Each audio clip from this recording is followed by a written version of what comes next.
Bonjour et bienvenue à la Minute de formation offerte par Actualisation.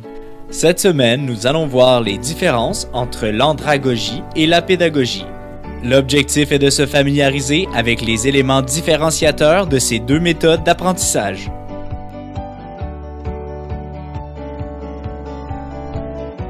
La première différence est lorsque l'on prépare les participants. En pédagogie, les étudiants ne sont pas impliqués dans le choix de ce qu'ils devraient apprendre, tandis qu'en andragogie, les apprenants poursuivent des objectifs personnels. Le formateur doit donc adapter sa formation aux participants. La deuxième différence, le climat. En pédagogie, l'enseignant représente l'autorité. L'environnement est formel et compétitif, tandis qu'en andragogie, l'environnement est informel et de collaboration. C'est l'expérience des participants qui est valorisée. La troisième différence, la planification. En pédagogie, l'enseignant prépare son cours, tandis qu'en andragogie, les cours sont personnalisés selon les expériences des apprenants. La quatrième différence, l'évaluation des besoins. En pédagogie, l'enseignant détermine les besoins de ses étudiants, tandis qu'en andragogie, les besoins sont évalués mutuellement. La cinquième différence, la conception du plan d'apprentissage.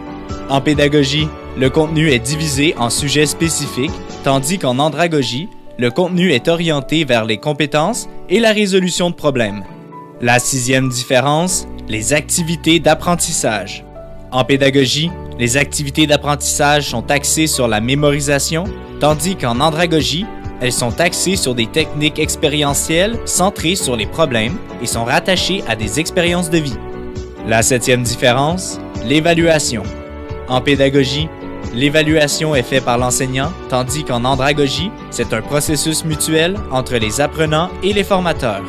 En terminant, voici les principes fondamentaux de l'andragogie. L'apprenant doit savoir ses besoins, comprendre que l'apprentissage part de soi, de ses expériences, il doit être disposé à apprendre, orienté vers l'apprentissage et motivé à apprendre. C'est ainsi que se termine la minute de formation de cette semaine. On se donne rendez-vous la semaine prochaine. Rejoignez-nous sur notre site internet au www.actualisation.com ou contactez-nous au 514-284-2622. Actualisation, formation et conseils depuis 1970.